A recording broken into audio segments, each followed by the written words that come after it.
Idefran, Instituto de Divulgação Espírita de Franca, apresenta Sementeira Cristã. Prezados ouvintes, aqui estamos eu, Eurípides Mendonça e Nara Carlone para o nosso Sementeira Cristã desta semana.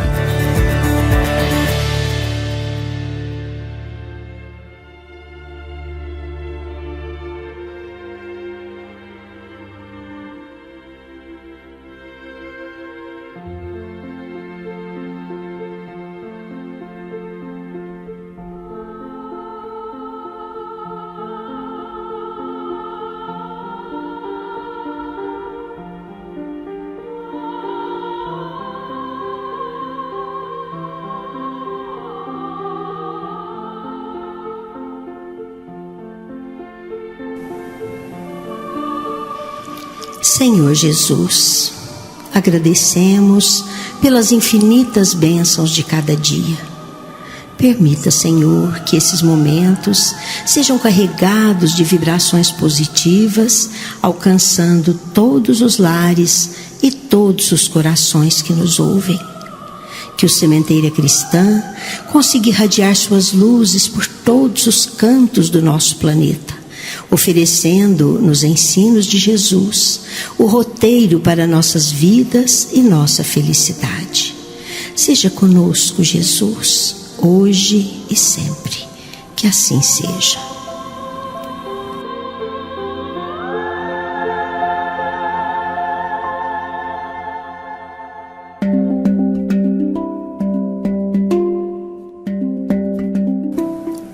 Prezados ouvintes, hoje temos a grata satisfação de entrevistar a professora Ana Luísa Papacídero Martins. A Ana é natural de Coapuã, hoje Cristais Paulista. Ela nos conta assim: meus avós foram os fundadores do Centro Espírita Cristalense, hoje Centro Espírita Eurípides Barçanufo, em Cristais Paulista, onde dei meus primeiros passos na evangelização. Frequentei evangelização infanto-juvenil na escola Pestalozzi, onde tive o privilégio de ser evangelizada por Dr. Tomás Novelino, sua esposa, Dona Aparecida, por Antonieta Barini e Dona Alzira. Frequentei também, aos domingos de manhã, a evangelização infanto-juvenil no Centro Espírita Esperança e Fé, conhecido como Nova Era, onde também tive o privilégio de ser evangelizada pelo senhor Mário Naline, o pai, a Marisa Naline, a dona Zélia, Jacira, a Branca Martiniano, Marta Irides e também a dona Antonieta Barini. Participei das aulas de religião no IEETC, é uma escola estadual, onde eu estudava, e lá fui evangelizada por Dona Leonor Gomes do Nascimento e também pelo Dr. Tomás Novelino. Vejam como fui privilegiada. Minha eterna gratidão a esses mestres da evangelização educadora. Mais tarde, fui evangelizadora e educadora na escola Pestalozzi, onde lecionei geografia durante 25 anos. Participei durante muitos anos dos encontros de evangelizadores da USE Franca, de início como aluna e mais tarde como monitora. Atualmente, participo dos estudos online no Centro Espírita Luz e Amor. A formação da Ana é licenciatura plena em Geografia, com especialização em Geomorfologia pela Faculdade de Filosofia, Ciências e Letras de Franca, Dr. Antônio Barbosa Filho, atual Unesp, Campus Franca. Cursos: Programação Neurolinguística pelo Centro de Treinamento e Vivência de Bauru, Energia, Mente e Prosperidade com a orientadora Célia Silveira, Filosofia, Sociologia e Psicologia pelo Método EAD, pela Universidade Livre Pampédia, Inteligência Emocional pela Escola Proludens de Franca. Vejam, amigos, que estamos diante de uma grande estudiosa e, sobretudo, conhecedora da doutrina espírita. e ela vai nos falar sobre a criança e o autoconhecimento. Ana, seja bem-vinda. Bom, em primeiro lugar, bom dia a todos vocês aqui presentes, aos ouvintes. E eu confesso, Nara, para você, que quando recebi o convite através de sua pessoa, eu fiquei emocionada, sabe? Porque minhas lembranças se remeteram à década de 60, quando o meu falecido esposo, João Serrano, participou desse programa ao lado do senhor Olavo Rodrigues. Sim, o Olavo é o fundador deste programa. Exatamente. Então eu fiquei muito contente e emocionada, e é motivo de grande alegria vocês me darem essa oportunidade. Para nós também, Ana, muito bom usufruir dos seus conhecimentos, né? E esclarecer, né, sobre a criança e o autoconhecimento à luz dessa esclarecedora doutrina espírita. Então vamos lá, Ana, a primeira pergunta. Qual é a origem do autoconhecimento no mundo ocidental? Então, para falarmos sobre esse tema, nós vamos nos remeter à antiga Grécia e destacar 3 períodos na história da filosofia. Nós vamos destacar esses 3, existem mais, mas é o que interessa para o nosso assunto. São os mais importantes. Exatamente. Então nós temos o período mitológico, que constituía em narrativas politeístas, porque os gregos antigos eram politeístas. Eles acreditavam na existência de vários deuses. Após esse período, vem o período cosmológico, já numa fase em que o pensamento da humanidade estava mais voltado para a racionalidade. Então, esse período cosmológico, ele buscava a physis. A physis, entre os gregos, era o estudo que eles faziam para conhecer o universo, os deuses, enfim, a natureza, com todas as transformações que nela ocorrem, assim como eles faziam também na fase mitológica. Eles procuravam explicar tudo isso através dos mitos. E nessa fase cosmológica, cabe destacar a figura de Tales de Mileto. Tales de Mileto participava dos chamados 7 sábios da Grécia, nessa fase conhecida também como pré-socrática. Então era uma fase mais racional, uma forma mais racional de explicar o universo e o mundo. Tales de Mileto todo mundo conhece, né? Uma inteligência com QI elevadíssimo. E depois vem o período socrático, onde destacamos a figura de Sócrates, e caracterizado pelo chamado período antropológico, ou socrático. Por que isso? Porque já surge a filosofia propriamente dita. Certo? Então, nós vamos, para falar sobre isso, recorrer ao mito de Apolo. Não vamos falar tudo porque não dá tempo. Apolo era filho de Zeus com Leto, numa união a extracódigo que era comum entre os deuses do Olimpo. Apolo era o principal deus do panteão grego. E Apolo ficou famoso ao matar a serpente Píton. Ela era terrível, porque ela devorava todos que se aproximassem ali do subterrâneo onde ela vivia, próximo ao Monte Parnaso, em Delfos, na Grécia. E ali mesmo, no local onde ele destruiu a serpente, porque ele era um exímio arqueiro, e ele atirou 3 flechas de uma vez, acertou a serpente e conseguiu matá-la. E ali naquele mesmo local, ele mandou construir um templo em sua homenagem, porque ele passou a ser um herói por ter feito isso. E por que nós falamos nesse templo, chamado Templo de Apolo? Porque lá no portal do templo estava inscrita a seguinte frase: conhece-te a ti mesmo e conhecerás todo o universo e os deuses.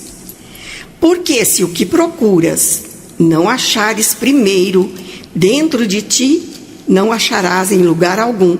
Então essa era a frase completa que estava lá inscrita. Interessante, né? Bem interessante. Então no século V a.C. surge Sócrates e ele tomou essa frase por divisa: homem, conhece-te. Então Sócrates era um filósofo que saía pelas ruas de Atenas, pelas praças, ensinando os jovens, e ele não cobrava nada por essas aulas que dava. E ele usava o seu método, que todos conhecem, chamado de maiêutica, que é o parto das ideias, inspirado em sua mãe, que era parteira. Então ele parturejava as ideias que saíam de dentro das pessoas. E um outro também caminho que ele usava era a ironia, que é a dúvida metódica e fictícia. Ou seja, fingia não saber nada para colocar as pessoas para refletirem a respeito de seus pensamentos, suas ideias, suas crenças. E ele teve que defrontar com os sofistas, que contentavam com qualquer opinião, porque eles cobravam sofistas para dar as aulas. Então qualquer opinião que as pessoas trouxessem para eles era válida. E Sócrates não. Sócrates estava preocupado com a verdade, o que não ocorria com os sofistas. Eles não se preocupavam com a verdade. Então Sócrates buscava a verdade sobre tudo, sobre o universo, sobre os deuses e principalmente a verdade sobre o homem. Mas ele teve que se confrontar com dois sofistas ferrenhos: Górgias, com o seu niilismo, que afirmava que o ser não existe, e Protágoras, com seu relativismo ético, ao afirmar que não existe verdade absoluta, que a verdade é apenas relativa e depende da opinião de cada um. E nós sabemos que isso não corresponde à verdade. Então a ética de Sócrates está centrada na psique humana, na alma, que é a essência do homem para ele. E ele acreditava então na alma e na sua sobrevivência após a morte, o que não ocorria naquela época com os gregos. Portanto, para ele, o homem moral é o ponto culminante da filosofia. Então ele buscava a moral. Olha só, por que são precursores do espiritismo? Então ele dizia que só se pode alcançar a verdade se a alma estiver grávida da verdade.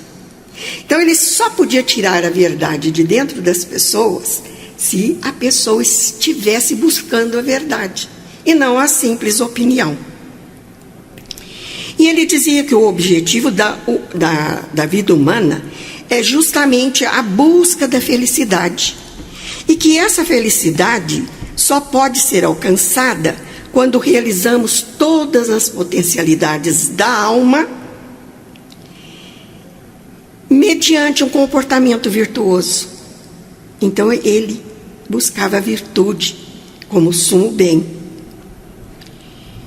Então buscar a verdade para Sócrates era justamente desvendar a alma humana para si mesma, através do autoconhecimento. Então essa era a verdade para Sócrates. E ele reconhece também a imanência das leis divinas na alma humana. Olha como coincide com o Espiritismo. Onde está escrita a lei divina? Na consciência. Para ele, razão e sentimento são os dois pilares básicos do processo pedagógico. Após Sócrates, passados 500 anos, depois de Sócrates e Platão, que são precursores do cristianismo e do espiritismo, nos deparamos com o advento de nosso Mestre Jesus. Jesus, com sua psicologia profunda, em todos os seus ensinamentos, nos convida para o autoconhecimento. Então, nós destacamos aqui algumas frases, alguns axiomas ditos por Jesus. Um dos fariseus, pondo Jesus à prova, como eles costumavam fazer, fez a seguinte pergunta: Mestre, qual é o maior mandamento da lei? E Jesus responde: amar a Deus sobre todas as coisas e ao próximo como a si mesmo. Desses 2 mandamentos dependem toda a lei e os profetas. Lembrando que Jesus não era um profeta, ele era o Messias enviado de Deus, que é diferente de profeta. E nós sabemos que o amor de si mesmo é um pilar básico do autoconhecimento. Então, olha aí onde está a busca pelo autoconhecimento em Jesus. Ele disse: conhecereis a verdade e a verdade vos libertará. É a verdade sobre nós mesmos, que nos libertará de nossa própria ignorância, porque fomos criados simples e ignorantes. Vês um cisco no olho do teu irmão e não vês a trave que está no seu. Jesus recomenda olharmos para dentro de nós, antes de observarmos os defeitos dos outros e julgarmos. Fazemos julgamentos precipitados e preconceituosos. O reino de Deus está dentro de vós. Então, descobrir a essência divina que existe em nós e permitir que essa essência se manifeste em forma de virtudes é o que podemos e devemos adquirir através do esforço da nossa vontade. O próprio Pai Nosso é um convite ao autoconhecimento, pois ele resume todos os deveres do homem para com Deus, para consigo mesmo e para com o próximo. Para Jesus, o pilar básico que sustenta o homem é o amor, fio condutor de nossas vidas no rumo à tão almejada felicidade. E Jesus veio nos ensinar como praticar esse amor a Deus, ao próximo e a nós mesmos. E ele fez isso como nenhum mestre consegue fazer. Após Jesus, nos últimos anos da Idade Antiga, já no século IV depois de Cristo, nos deparamos com Santo Agostinho. Santo Agostinho, em sua obra Solilóquios, nos deixa lições de sua vida examinada. Porque Sócrates dizia, lá atrás, que a vida não examinada não vale a pena ser vivida. A vida examinada é a vida analisada, investigada pelo autoconhecimento. E para Santo Agostinho, o autoconhecimento é o processo de despojar de tudo que cobre o saber sobre nós mesmos. Olha que maravilha. Então ele diz que a reflexão sobre si mesmo remeterá o homem à sua raiz ontológica, ou seja, a raiz do ser. Onde é que está a origem do espírito? Está em Deus. Ele é o nosso Pai Criador, de soberana bondade. E segundo Santo Agostinho, a busca de si mesmo não se distingue da busca por Deus. Então, ao buscarmos Deus, nós encontramos com Ele dentro de nós mesmos. Como disse Jesus, o reino de Deus está dentro de vós. Olha que maravilha, né? Então nós vamos ver que no decorrer dessa história, tudo se volta para esse mesmo foco. E é exatamente essa busca por Deus que nos indica que ainda não possuímos a plenitude perfeita da nossa alma. E ensinar tudo isso às crianças, desde a mais tenra idade, é uma questão de emergência nos dias atuais. Após Santo Agostinho, vem Comênios. Então, caminhando um pouco mais nesta linha de tempo, nós chegamos à Idade Moderna e encontramos Comênios, cognominado pai da pedagogia moderna. Comênios era um pastor e educador protestante de origem tcheca. E ele escreveu um livro chamado O Labirinto do Mundo e o Paraíso do Coração. É uma pérola da literatura tcheca. Comênios narra, neste livro, sobre um peregrino que é ele mesmo, conta a história dele, porque ninguém peregrinou tanto fugindo da perseguição por causa da guerra como Comênios. E esse peregrino, então, sai pelo mundo e depara com uma realidade banhada de hipocrisia. Pessoas nas ruas e praças com máscaras, pernas de pau, um verdadeiro caos social, como se ele estivesse num labirinto sem saída. Parece que ele escreveu para hoje, né? Muito atual. Então, nesta obra, Comênios faz uma apologia a Jesus e o aponta como fio condutor que nos leva à saída desse labirinto do mundo. E a mensagem que o peregrino deixa é de cunho moral, revelando o seu encontro consigo mesmo e com Deus, com a essência divina que existia dentro dele. E é muito interessante que Comênios diz que esse peregrino, depois de fazer toda essa peregrinação pelo mundo, que é muito interessante o livro, ele sai do labirinto do mundo, volta seu olhar interno para dentro de si mesmo ao penetrar no paraíso do seu coração, onde ele encontra a essência divina que todos nós trazemos. E ao fazer esse autoencontro, ele sai do paraíso do coração e volta ao labirinto do mundo para transformá-lo pela educação. Beleza. Então, ele foi um excelente educador. Então, isso é muito lindo, né? Uma linguagem poética que Comênios usa nesta obra. Após Comênios, vem Pestalozzi.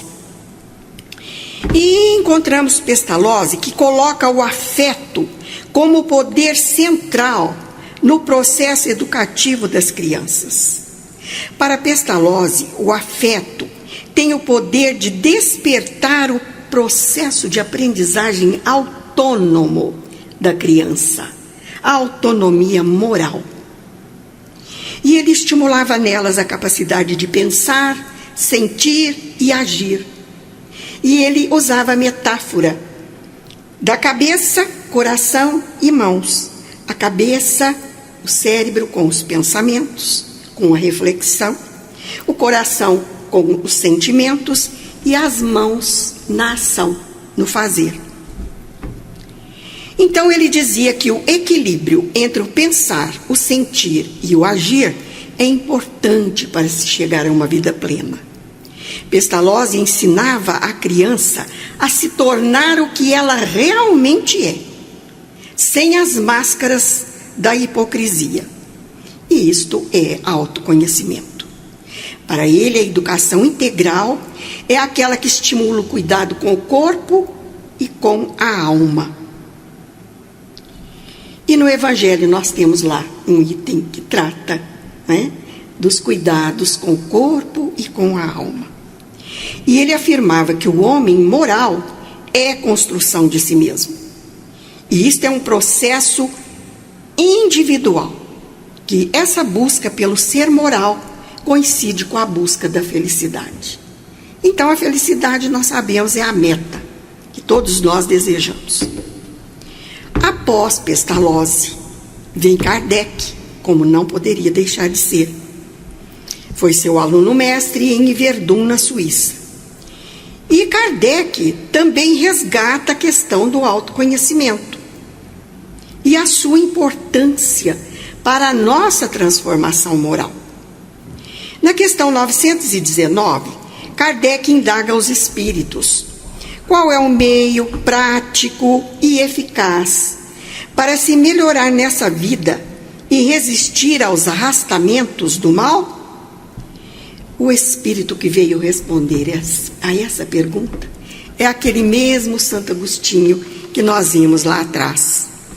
E Santo Agostinho responde: um sábio da antiguidade já vos disse: conhece-te a ti mesmo. Mas Kardec, não satisfeito com a resposta, a princípio teórica, insiste com a questão 919A. Já compreendemos a sabedoria dessa máxima, mas a dificuldade está no como conhecer a si mesmo. Então Kardec queria saber como fazer na prática para se chegar ao autoconhecimento. E Santo Agostinho afirma: faça como eu fiz quando vivia aí na terra. No final de cada dia, interrogava a minha consciência. Então ele fazia uma autoanálise. No final de cada dia. Não era cada mês, a cada ano, cada dia. E Santo Agostinho, todos os dias, no final do dia, fazia esse exame. E nos recomenda como fazer para conhecer a si mesmo, julgar a si mesmo e, inclusive, não negligenciar a opinião dos nossos inimigos, porque eles não têm interesse em disfarçar a verdade sobre nós. São eles, melhor que os amigos que podem disfarçar essa verdade, que vão falar sobre nós. E então, o interessante é que Kardec estava tão grávido da verdade que o Espírito Verdade veio de repente uma noite bater à sua porta. E esse Espírito é Jesus. E o Espírito da Verdade diz assim, que veio para guiá-lo e protegê-lo da organização dessa doutrina maravilhosa e tão esclarecedora da verdade como é o Espiritismo. O tempo passa e chegamos aos contemporâneos da atualidade, porque Kardec e Pestalozzi foram nossos contemporâneos. E essa questão da inteligência, do conhecimento e do autoconhecimento nunca foi tão debatida como nos dias de hoje. Primeiramente, desafiando a questão da inteligência intelectual, cuja sigla é QI, que perdurou durante muitos anos como protagonista, surge Howard Gardner com a sua obra Inteligências Múltiplas.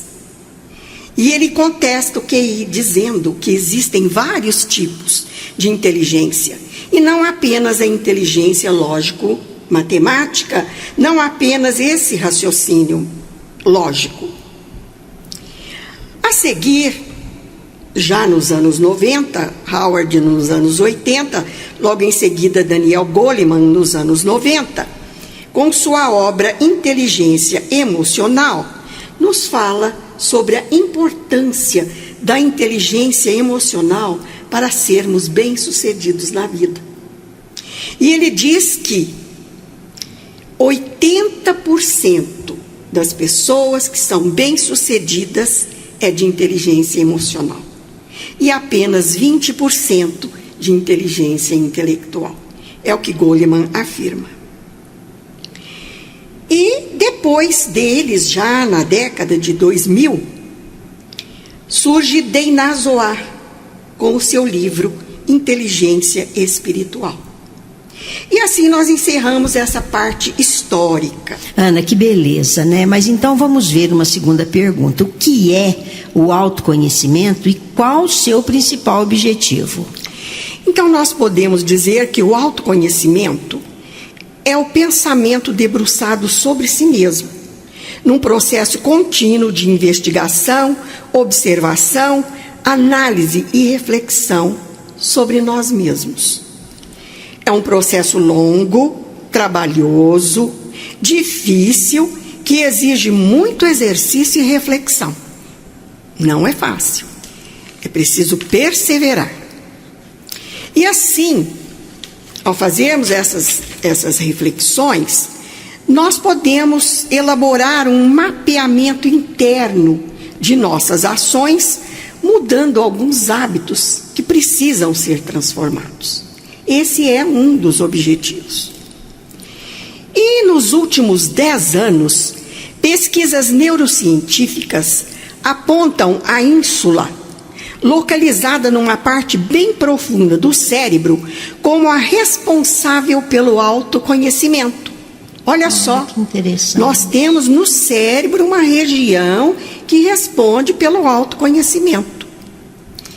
E ela trabalha em parceria com duas estruturas cerebrais, o córtex pré-frontal e a amígdala cerebral.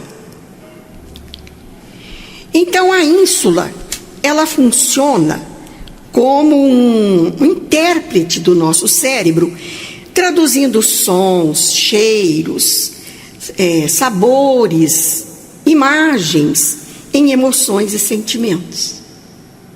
Veja que interessante. Interessante mesmo. Então, ela faz parte do chamado cérebro límbico, que responde pelo campo das nossas emoções. Então, o objetivo principal do autoconhecimento é fazer a nossa transformação moral. Uma moral autônoma, baseada em princípios que são absolutos, que não variam de lugar para lugar, de tempo para tempo, de pessoa para pessoa. São princípios universais, válidos em todos os lugares, em todos os tempos, em qualquer circunstância. São as leis divinas. São as leis divinas. Que são imutáveis, né? É verdade. Exatamente, Nara. Você lembrou muito bem. Professora Ana, então, como o tema central é a criança e o autoconhecimento, vejamos qual é a relação, como estimular, melhor dizendo, o autoconhecimento na criança e incluí-lo em sua rotina. Então, vamos lá. Nós citamos aqui alguns itens. Primeiro, o acolhimento amoroso. Certo. Acolher a criança com amorosidade. Ela precisa de amor. Com afeto. Uhum. Então, essa criança que é acolhida com amorosidade, ela vai adquirir o sentimento de pertencimento, de participar, de pertencer àquele grupo, seja ele a família, a escola ou a sociedade como um todo. Então, essa criança será um adulto mais equilibrado. Ela precisa ser acolhida.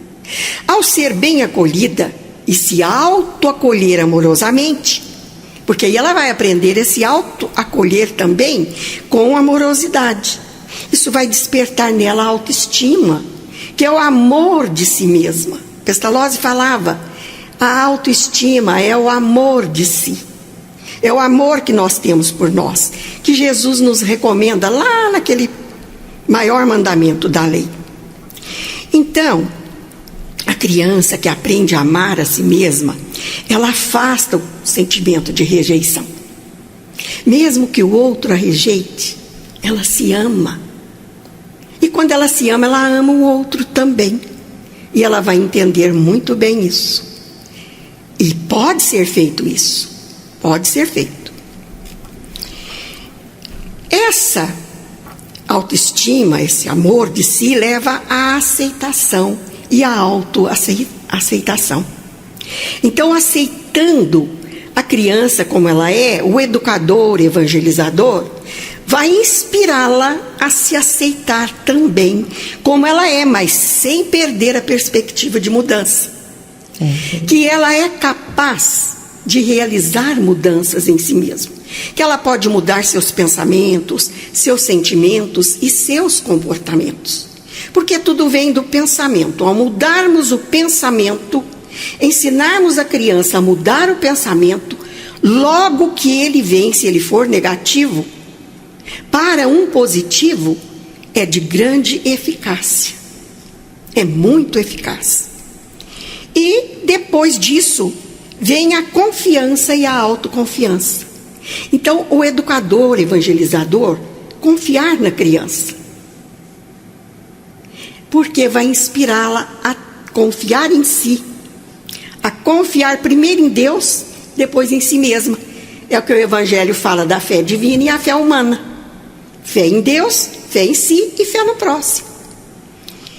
E nunca mentir para a criança. Porque se você mente para ela, ela vai aprender a ser uma mentirosa. Não vai confiar em si mesma e nem no outro. Tudo isso leva ao respeito e ao autorrespeito. Respeitar a criança, reconhecer as suas limitações, ensiná-la a respeitar o outro e respeitar a si mesma, reconhecendo os seus limites. Que ela tem limites, mas que ela pode fazer melhor, dar o melhor de si. E às vezes até superar, como acontece, as suas limitações. E respeitar então também os seus próprios sentimentos e o sentimento do outro. Se colocar no lugar do outro, né? A chamada empatia, que é muito difícil, muito falada, mas muito difícil de se colocar no lugar do outro. Mas nós temos aqui o Gary Chapman, que é um pastor da Igreja Batista, e ele escreveu um livro intitulado As 5 Linguagens do Amor. E esse livro é muito interessante. Ele afirma que todo ser humano tem uma necessidade vital, que é ser amado. Imagina a criança, hein? É verdade. E ele adota a metáfora do tanque emocional. Ele diz que todos nós temos no meio do peito um tanque que precisa ser abastecido e reabastecido diariamente com o combustível do amor. E que esse abastecimento e reabastecimento mútuo nos torna mais saudáveis em todos os aspectos. Aspecto físico, no aspecto intelectual, no aspecto moral, espiritual. E ele indica 5 linguagens, ou seja, 5 formas universais que todo mundo tem, certo? Para expressar esse amor. São elas palavras de afirmação. Então, dirigir às crianças palavras positivas. Nossa, como o seu desenho ficou bonito. Como você faz isso muito bem. Não já chegar reprimindo a criança. Tempo de qualidade. Não é qualidade do tempo. Ele ressalta bem isso. É tempo de qualidade. O tempo que você estiver com a criança, dedicado a ela, olhar nos olhos, prestar atenção plena no que ela está lhe falando. Isso é raro acontecer, hein? A gente ouve, Ana, as pessoas dizem assim, eu não tenho tempo para os meus filhos nessa vida corrida. Exatamente. Mas o que a gente tem ouvido dos educadores é exatamente isso. Não importa se for pouco tempo, mas que esse tempo seja pleno. Não é Exatamente. Quantidade, é qualidade desse momento. Que é isso, né? E é isso aqui. É verdade. Presentes. Quem é que não gosta de ser presenteado? E a criança adora dar presentes e receber. Não precisa ser aquele presente caríssimo, não. A criança adora chegar com uma florzinha e oferecer para a gente. Então, dar e receber presentes é algo que precisa ser passado para a criança, ser ensinado. Convidar a criança para um passeio, para ir a um teatro, assistir um musical, ir ao cinema, tudo isso serve como presente na rotina da criança. Atos de serviço. A criança, ela é serviçal, ela gosta de ajudar. Então, pedir para ela ajudar a guardar os brinquedos, organizar o seu quarto, porque os jovens têm muita mania de querer consertar o mundo e não arrumam o seu próprio quarto, né? Conheço isso. A quinta agora. Agora a quinta, o toque físico. que Chapman nos alerta. Não é qualquer parte da criança, do corpo dela, que você pode tocar. Mas um aperto de mão, um abraço, um cafuné é uma demonstração de carinho, de afeto. E que todos nós, e principalmente a criança que está em formação, está formando o seu ego, precisa. E tudo isso fortalece os relacionamentos. E o importante para Chapman é descobrir qual é a principal linguagem, que todos nós temos uma linguagem principal. Às vezes nós temos mais de uma dessas, mas tem uma que nos caracteriza. Certo. Que nós gostamos mais. Que a pessoa gosta mais, né? Exatamente. A criança gosta mais. Isso mesmo. Isso. Interessante.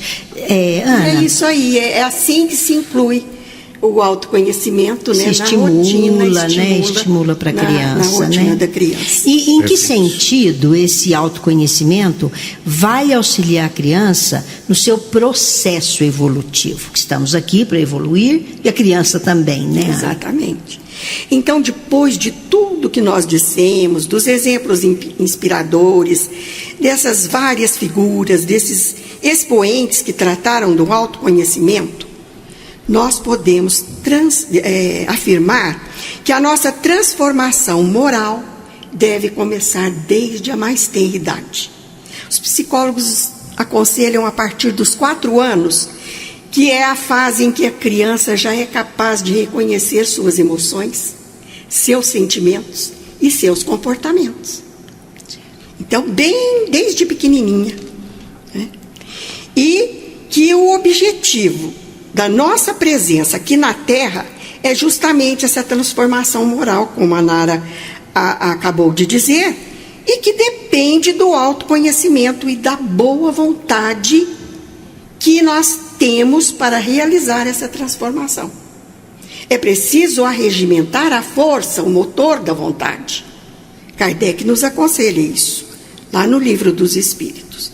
Então, é nesse aspecto que o autoconhecimento irá auxiliar a criança nesse processo evolutivo, ao estimular a sua autonomia moral através da educação evangelizadora. Então, Ana, qual é a chave do autoconhecimento na infância? A chave é conduzir a criança a entrar em sintonia com suas próprias emoções, sentimentos e ações. Reconhecer que os pensamentos despertam em nós sentimentos, emoções, e que, por sua vez, eles vão influenciar em nossas ações e em nosso comportamento. Mostrar isso para a criança, isso é essencial. A chave está, então, como eu já disse, em mudar os pensamentos, que vão promover mudanças nos nossos sentimentos, nas nossas emoções e nos nossos comportamentos. Porque a emoção é algo que você não controla. Ela vem no momento que aquilo foi provocado. Exatamente. Né? E o seu organismo fica preparado diante de uma situação de risco. Ele fica preparado para a luta, a fuga ou a paralisação. É uma reação natural? É uma reação natural. É uma reação orgânica. A emoção é imediata, né? É uma reação orgânica. Seu coração acelera, você sua frio, você tem taquicardia, dá frio na barriga, né? Igual aqui, diante de uma rádio que eu nunca pensei, nunca imaginei. Mas está se saindo muito que bem. Que pudesse estar. Então, é isso aí. Então, essas práticas, como a meditação para a criança, os filmes, as boas leituras, as boas músicas, as animações voltadas para o bem, que hoje é difícil, hein? Mas tem muita animação voltada para o bem. São ferramentas, são combustíveis para alimentar essa necessidade que nós temos de autoconhecimento. Porque autoconhecimento é uma necessidade. Então, por exemplo, ela teve aquela emoção. Aí, para ela saber lidar, o que fazer com aquela emoção, são esses recursos, igual você falou, recursos, né? A meditação. Para acalmar. Certo. A oração. A oração. Nossa, a oração é um combustível que não pode faltar de jeito nenhum com a criança. É verdade. Então, o autoconhecimento não é chave que abre a porta de repente. Como eu já disse, é preciso perseverar. Muita dedicação, muita abnegação. E cabe ao educador descobrir e estimular os talentos que a criança tem. Certo. Porque às vezes descobre, mas não estimula. Então é preciso estimular, é preciso trabalhar isso na criança, porque isso ajuda a criança a se autoconhecer. O princípio socrático, conhece-te a ti mesmo. Como? Valida o princípio socrático. Exatamente. É válido esse princípio da autonomia, né? Da autonomia moral.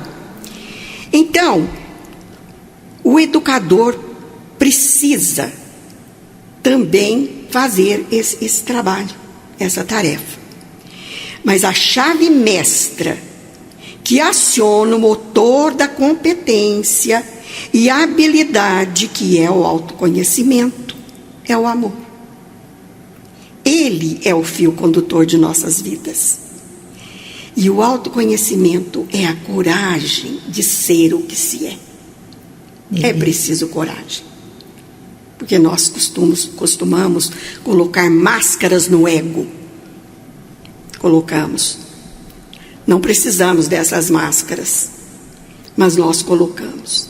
Às vezes elas são úteis em determinadas particularidades. Mas Joana de Ângeles nos recomenda retirar as máscaras. Assumir o que se é. Para você poder se transformar. Senão você não consegue. Ana, apesar que falamos aí da infância, mas eu queria fazer uma pergunta que tocou quando você citou. Qual a relação entre inteligência espiritual e autoconhecimento? Então é conduzir a criança afetivamente e entender e mostrar para ela que ela é um espírito reencarnado e que por algum tempo veste a roupagem da inocência, mas que já carrega consigo uma bagagem de experiências vivenciadas em vidas pregressas, que ela, desde a mais tenra idade, a partir dos 4 anos, como já dissemos, tem condições de se autoconhecer, de nomear, de reconhecer suas emoções, seus sentimentos, e isso é muito importante para saber lidar com os relacionamentos interpessoais e com o mundo externo. A inteligência espiritual seria o conhecimento do espírito. Exatamente, e a busca da espiritualidade. Busca dessa até religiosidade mesmo, exatamente. Né? Aquele sentimento interior. Que é um sentimento inato, né? Cabe a nós fazê-lo desabrochar. Certo. E isso a evangelização pode fazer com muita eficácia, né?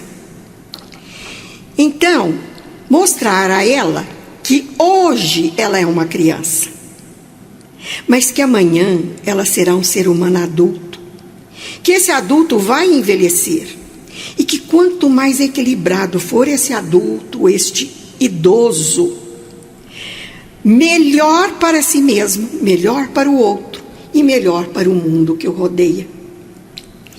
E ao se autoconhecer, a criança fará conexão com sua essência divina desde pequenininha, porque ela vai saber que ela tem um Deus dentro dela e que ela precisa deixar esse Deus se manifestar. E que para melhorar o mundo externo é preciso primeiro melhorar o seu mundo interno. Sem dúvida. É nisso que a inteligência espiritual vai contribuir. E o que é a inteligência espiritual? É o propósito de vida. Então vamos voltar um pouquinho lá atrás. O QI é a inteligência voltada para a aquisição de conhecimento através do raciocínio lógico. O QE é a parte que trata das emoções, o quociente emocional, é o quociente das emoções. E que nós não temos como controlar, mas que podemos aprender a lidar com elas. Eis a questão. Porque emoções não são problemas, são desafios que nós temos que solucionar. Eles batem a nossa porta e precisam de solução. Então, ensinar a criança a saber lidar com as suas emoções. Se ela está com raiva, se ela está triste, ensinar a criança a lidar com isso aí, né? E depois vem o Queeda de Inazoar, que fala que a inteligência espiritual consiste na busca do propósito, do sentido da vida. Olha que maravilha. Então nós vemos que no decorrer de toda essa história, até chegar à atualidade, todos têm um ponto em comum, um foco em comum, que é a transformação moral. E Viktor Frankl diz que o sentido da vida é a própria vida. Verdade, que bonito, né? Muito bem, Ana, nós agradecemos pela sua presença aqui no Sementeira Cristã, com um tema tão atual, que faz parte da nossa necessidade crescente de conhecimento e principalmente de nós mesmos, começando pela base que é a criança. Eu gostaria de ouvir você um pouquinho mais a respeito, com uma mensagem final. A mensagem que eu quero deixar também nos remete à mitologia grega, com o mito de Pandora. Segundo a mitologia, Pandora foi a primeira mulher criada para conviver com o homem na terra, à semelhança do mito de Adão e Eva. E ela é filha dos deuses Hefesto e Palas Atena. Pandora ganhou de presente de Zeus uma caixa onde estavam guardados todos os males do mundo. E entre esses males só havia um dom, só havia uma virtude. E Zeus recomendou a Pandora que jamais ela deveria abrir a caixa. Mas Pandora não resistiu à curiosidade. E ela abriu a caixa, deixando escapar todos os males que nós conhecemos que existem no mundo. Arrependida, ela fechou logo a caixa e nela ficou presa a esperança. Pois era apenas com ela que os homens poderiam contar para sobreviver ao caos que se instalaria na terra após a saída desses males. Então nós vamos ficar com esperança no tanque do nosso coração. Estamos atravessando uma crise profunda de moralidade. E ela nos ajudará a sobreviver a essas crises existenciais que assolam o nosso mundo hoje, provocadas pelos males criados pelo próprio homem. Então somos nós mesmos que criamos os males. E esses homens, então, são carentes de autoconhecimento e de moralidade. E é isso que nós temos que levar à criança. Então a esperança deve ser depositada nas crianças, que serão os homens de amanhã. Kardec diz que a cada nova geração nós damos um passo evolutivo. Não tem retrogradação. Sempre no rumo à evolução. Então, criança, seu nome é esperança. E é isso. Eu fico muito grata pelo convite, por essa oportunidade que vocês me presentearam de participar deste programa de grande utilidade, que é o Sementeira Cristã, essa pérola da radiofonia brasileira, na Rádio Idefran, onde o amor está no ar. Agradecemos a Ana, esperamos contar com sua participação em outras vezes, em outros programas. Nossa gratidão profunda, Ana. Obrigada.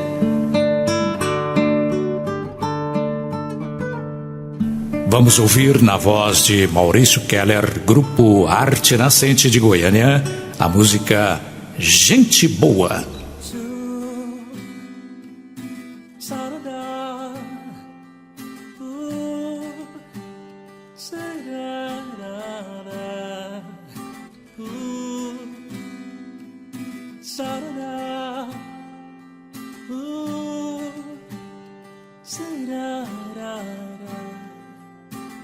Se você sabe esquecer aquele que ofende à toa você, é gente boa.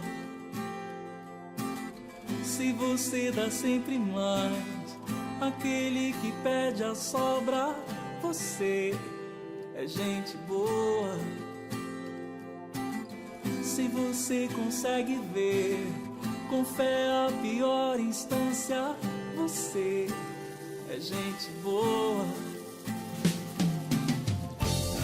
Gente que ri antes que vem chorar, gente que ama antes da mágoa chegar, gente que ri antes que vem chorar, gente que ama antes da mágoa chegar. Enquanto a gente acorda o mundo quer dizer, levante enquanto é tempo, faça o bem vencer. Enquanto a gente acorda o mundo quer dizer, levante enquanto é tempo, faça o bem vencer. Oh, oh,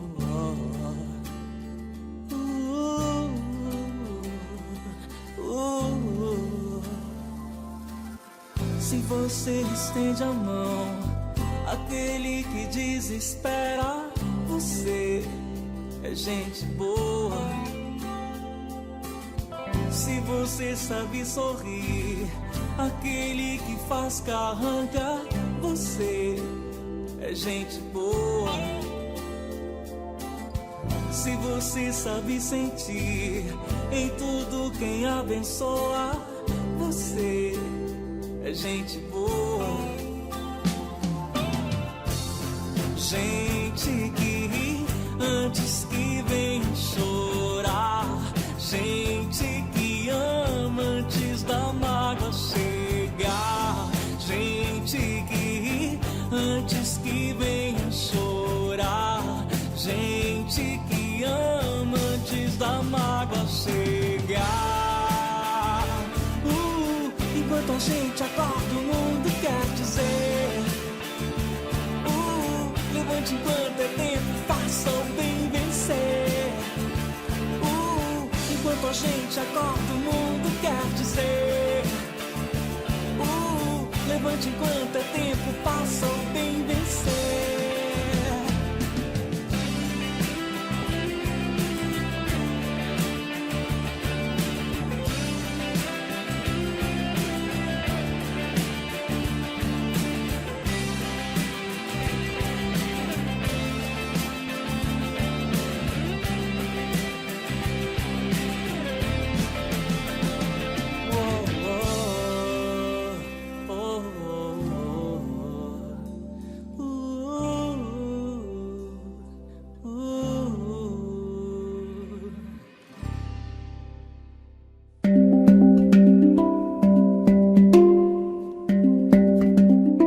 Encerrando o nosso programa, vamos destacar o poema de Maria Dolores, Rendição.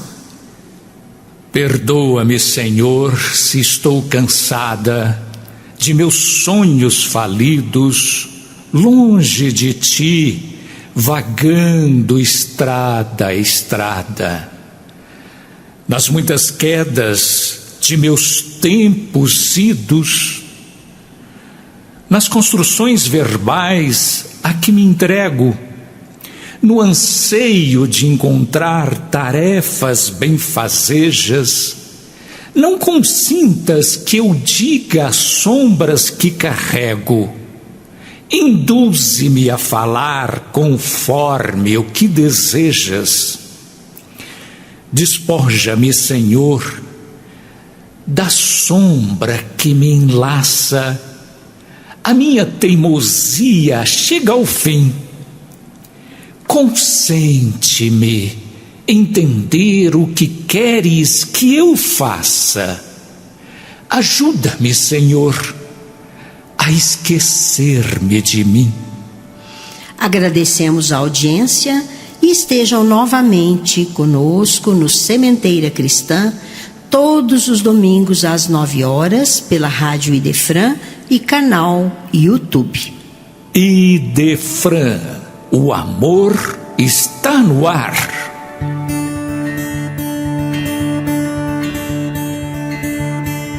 Idefran apresentou Sementeira Cristã.